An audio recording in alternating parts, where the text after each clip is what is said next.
Hi, Trains Nation. I'm Jim Wren. And I'm David Lassen. Steve Sweeney is having a kid, and Brian Schmidt is somewhere in England right now. We hope enjoying a pint. But let's talk about the week's news. You think just a pint? Just a pint, probably. We can only hope. Anyway, he's out with the Trains Tour Group, which reminds me, before we get started, next week is the beginning of our Colorado tours. And we've got 2 sections running this year. You led one last year. Great experience. You know, any trip that gets you to basically ends it with the Cumbres and Toltec. It builds nicely, and you've got something to look forward to.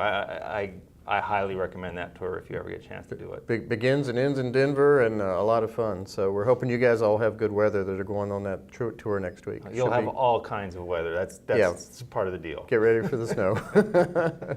So let's talk about the news. What you were captaining the news while Steve's been gone. What struck you this week? Well, I think the big story this week is clearly the NTSB findings on the Amtrak 188 accident, where basically they determined that the primary cause was the engineer losing situational awareness. He was apparently distracted, they said, by an emergency involving a commuter train on another track. The interesting thing to me about this is that I don't recall an NTSB finding being as widely decried as this one has been. There's been a lot of fallout from this, different groups not at all happy with that resolution. And there were some people who said that the Amtrak PTC system, which is called ACES, was obviously not cited in the NTSB report, which also found very strange that it didn't get any of the blame. Well, it got, as I understood it, it got sort of this was a factor, but they didn't go as far as to call it a cause, and that's what a lot of people are upset about. And it had been pulled out of service in that segment, so it wasn't there, but it could have been there to help prevent this. And it is there now. I mean, they closed that gap, but that's definitely one of the things that people are upset about, that PTC didn't get its sort of due as a factor. The engineers union is upset that the lack of 2-man crew wasn't involved, making the argument that if one guy is distracted, there would have been another one who hadn't. The passengers aren't happy. Those who were injured, they feel like this is just an insufficient sort of result. So a big heap of criticism on that one. What else caught your eye this week? I thought one of the things that we had this week that was really interesting was a story from Bill Stevens, who put together some analysis of how railroads are coping with the downturn in traffic. And it's really pretty dramatic what some of them are saying about it. There was an executive at Union Pacific said they've got some locomotives that they'd already ordered that are coming in. Had they did that decision to make over again, they wouldn't have done it. And he also says that, and the guy is 58, he thinks these are the last locomotives that they will buy during his career. That's a pretty amazing statement. Yeah. Although that does change. I mean, times can change very quickly. The fact that they're getting all these locomotives that they committed 2 years ago shows you how quickly things can change. I mean, buying these brand new T4s, and they're coming in, and they've got units stored all over the system. And as a friend of mine joked, now they're running out of sidings to put the stored units. And well, of course, in our new issue, we've got a piece, which, by the way, I have a copy here. Our July issue just came out. You'll be seeing it soon. We had a real short little news brief about all the stored units on BNSF.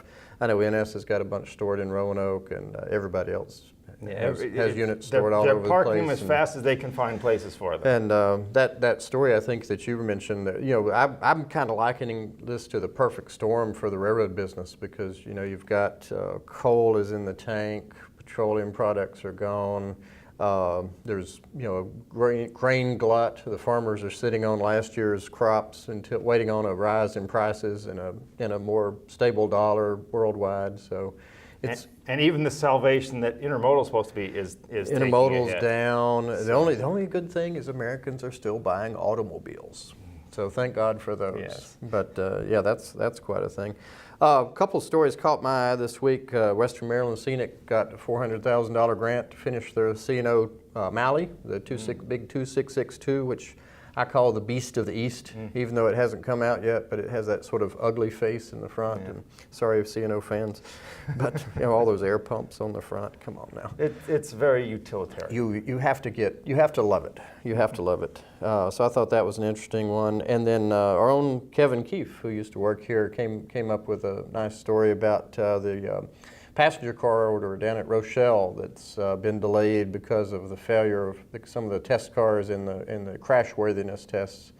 And they're still promising cars on time, which is going to be a really tough thing to do. But interesting story to me. The time factor is really important there because a lot of the funding there is tied to a specific date. And if they're not done, then I don't know how they're going to pay for these If they things. don't make that, someone owes a bunch of bucks back. And that ain't good.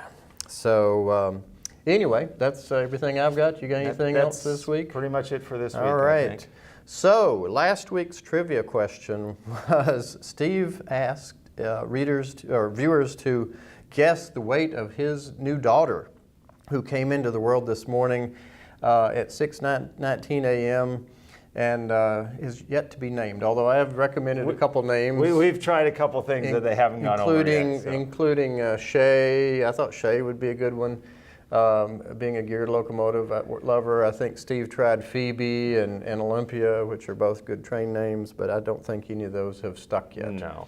So we hope the child has a name soon, but the winner of the trivia contest who guessed the weight closest was James Holding. So drop us an email to editor@trainsmag.com and we will send you a prize, which will be our brand new Colorado Railroads SIP. And what was the weight?